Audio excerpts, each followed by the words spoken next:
കേരളം അതീവ ജാഗ്രതയിലാണ്. സംസ്ഥാനത്ത് അടുത്ത 5 ദിവസത്തേക്ക് അതിശക്തമായ മഴ ലഭിക്കുമെന്ന് കേന്ദ്ര കാലാവസ്ഥാ വകുപ്പ് മുന്നറിയിപ്പ് നൽകി. ഇതിന്റെ ഭാഗമായി വിവിധ ജില്ലകളിൽ ഓറഞ്ച് അലർട്ട് പ്രഖ്യാപിച്ചിട്ടുണ്ട്. പ്രത്യേകിച്ചും മധ്യതെക്കൻ ജില്ലകളിലാണ് കനത്ത മഴയ്ക്ക് സാധ്യതയുള്ളത്. ഈ സാഹചര്യത്തിൽ പൊതുജനങ്ങളും സർക്കാർ സംവിധാനങ്ങളും അതീവ ജാഗ്രത പാലിക്കണമെന്ന് അധികൃതർ അഭ്യർത്ഥിച്ചു. കൂടാതെ ബംഗാൾ ഉൾക്കടലിൽ രൂപപ്പെട്ട ന്യൂനമർദ്ദവും അറബിക്കടലിലെ ഈർപ്പമുള്ള കാറ്റും ഈ മഴയ്ക്ക് കാരണമാകുമെന്നാണ് വിലയിരുത്തൽ. അതിശക്തമായ മഴ മുന്നറിയിപ്പിനൊപ്പം തീരദേശവാസികളെ ആശങ്കയിലാഴ്ത്തിക്കൊണ്ട് കള്ളക്കടൽ പ്രതിഭാസത്തിന്റെ ഭാഗമായി വിവിധ തീരങ്ങളിൽ കടലാക്രമണത്തിന് സാധ്യതയുണ്ടെന്നും ദേശീയ സമുദ്ര പരിസ്ഥിതി പഠന ഗവേഷണ കേന്ദ്രം മുന്നറിയിപ്പ് നൽകി. ഇന്ന് രാത്രി 8:30 വരെ തിരുവനന്തപുരം, കൊല്ലം, ആലപ്പുഴ ജില്ലകളിൽ തീരങ്ങളിൽ 1.5 മുതൽ 1.8 മീറ്റർ വരെ ഉയർന്ന തിരമാലകൾ ഉണ്ടാകാൻ സാധ്യതയുണ്ടെന്നാണ് പ്രവചനം. സാധാരണ തിരമാലകളെക്കാൾ ഉയർന്നതും അപ്രതീക്ഷിതമായ കടൽ തീരത്തേക്ക് അടിച്ചു കയറുന്നതുമായ തിരമാലകളാണ് കള്ളക്കടൽ പ്രതിഭാസത്തിലൂടെ ഉണ്ടാകുന്നത്. ഇത് താഴ്ന്ന തീരപ്രദേശങ്ങളിൽ വലിയ നാശനഷ്ടങ്ങൾക്കിടയാകും.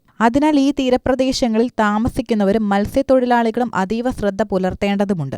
അടുത്ത 3 മണിക്കൂറിനുള്ളിൽ എല്ലാ ജില്ലകളിലും ഒറ്റപ്പെട്ട ഇടങ്ങളിൽ നേരിയതോ ഇടത്തരമോ ആയ മഴയ്ക്കും മണിക്കൂറിൽ 40 കിലോമീറ്റർ വരെ വേഗതയിൽ ശക്തമായ കാറ്റിനും സാധ്യതയുണ്ടെന്ന് കേന്ദ്ര കാലാവസ്ഥാ വകുപ്പ് അറിയിച്ചു. ഇത് പെട്ടെന്നുള്ള കാലാവസ്ഥാ മാറ്റങ്ങൾക്കും ചിലയിടങ്ങളിൽ നാശനഷ്ടങ്ങൾക്കും വഴിയൊരുക്കും. അതിനാൽ യാത്ര ചെയ്യുന്നവരും പുറത്തിറങ്ങുന്നവരും പ്രത്യേകം ശ്രദ്ധിക്കണം. വിവിധ ജില്ലകളിൽ കേന്ദ്ര കാലാവസ്ഥാ വകുപ്പ് ഓറഞ്ച്, മഞ്ഞ അലർട്ടുകൾ പ്രഖ്യാപിച്ചിട്ടുള്ളതിനാൽ അതീവ ജാഗ്രത ആവശ്യമാണ്. ഓറഞ്ച് അലർട്ട് എന്നത് ശക്തമായ മഴയെ സൂചിപ്പിക്കുമ്പോൾ മഞ്ഞ അലർട്ട് സാധാരണയായി ഒറ്റപ്പെട്ട ശക്തമായ മഴയാണ് സൂചിപ്പിക്കുന്നത്. അലർട്ടുകൾ പ്രഖ്യാപിച്ച ജില്ലകളിലെ ജില്ലാ ഭരണകൂടങ്ങളും ദുരന്ത നിവാരണ അതോറിറ്റികളും അടിയന്തര സാഹചര്യം നേരിടാൻ സജ്ജരായിരിക്കണം. മത്സ്യത്തൊഴിലാളികൾ യാതൊരു കാരണവശാലും കടലിൽ പോകരുത്. നിലവിൽ കടലിലുള്ളവർ ഏറ്റവും അടുത്തുള്ള സുരക്ഷിത തീരങ്ങളിലേക്ക് എത്തണമെന്നാണ് നിർദ്ദേശിച്ചിട്ടുള്ളത്. കൂടാതെ മത്സ്യബന്ധന ബോട്ടുകളും വലകളും സുരക്ഷിതമായി സൂക്ഷിക്കാനുള്ള നടപടികൾ സ്വീകരിക്കണം. അധികൃതരുടെ നിർദ്ദേശങ്ങൾ പാലിക്കുകയും വേണം.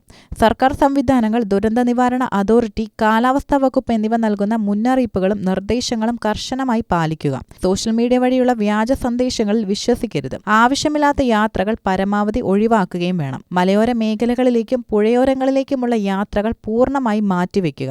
അത്യാവശ്യം മരുന്നുകൾ, വെള്ളം, ഭക്ഷണം, ടോർച്ച്, പവർ ബാങ്ക് തുടങ്ങിയ അത്യാവശ്യ വസ്തുക്കൾ അടങ്ങിയ ഒരു അടിയന്തര കിറ്റും തയ്യാറാക്കി വെക്കുക. പുഴകളിലും തോടുകളിലും ജലാശയങ്ങളിലും കുളിക്കാനോ മീൻ പിടിക്കാനോ ഇറങ്ങരുത്. ജലനിരപ്പ് പെട്ടെന്ന് ഉയരാനും ഒഴുക്ക് കൂടാനും സാധ്യതയുണ്ട്. ശക്തമായ കാറ്റിന് സാധ്യതയുള്ളതിനാൽ മരങ്ങൾ കടപുഴകി വീഴാനും വൈദ്യുത കമ്പികൾ പൊട്ടി വീഴാനുള്ള സാധ്യതയുമുണ്ട്. അതിനാൽ മരങ്ങൾക്കും വൈദ്യുത കമ്പികൾക്കും താഴെ നിൽക്കുന്നത് ഒഴിവാക്കുക. താഴ്ന്ന പ്രദേശങ്ങളിലും വെള്ളപ്പൊക്ക സാധ്യതയുള്ള മേഖലകളിലും താമസിക്കുന്നവർ ആവശ്യമെങ്കിൽ ദുരിതാശ്വാസ ക്യാമ്പുകളിലേക്ക് മാറാൻ തയ്യാറായിരിക്കുക. പ്രാദേശിക അധികാരികളുടെ നിർദ്ദേശങ്ങളും ശ്രദ്ധിക്കണം. കുടിവെള്ളം തിളപ്പിച്ചാറ്റി മാത്രം ഉപയോഗിക്കുക. കുട്ടികളെയും പ്രായമായവരെയും പ്രത്യേകം ശ്രദ്ധിക്കണം. അവർ സുരക്ഷിതരാണെന്ന് ഉറപ്പാക്കുക.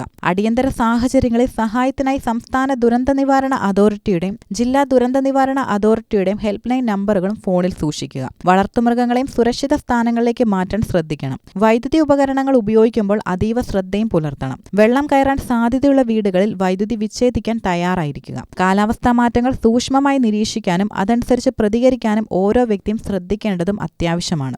ഈ പ്രകൃതി പ്രതിഭാസങ്ങളെ കരുതലോടെ നേരിടാൻ കൂട്ടായ ശ്രമങ്ങളും അനിവാര്യമാണ്. എല്ലാവരും ഒരുമിച്ച് നിന്നാൽ ഈ വെല്ലുവിളികളെയും അതിജീവിക്കാൻ നമുക്ക് സാധിക്കും. വരും മണിക്കൂറുകളിൽ കാലാവസ്ഥാ വകുപ്പ് പുറത്തിറക്കുന്ന ഓരോ മുന്നറിയിപ്പുകളും പ്രത്യേക ജാഗ്രതയോടെ നിരീക്ഷിക്കുക.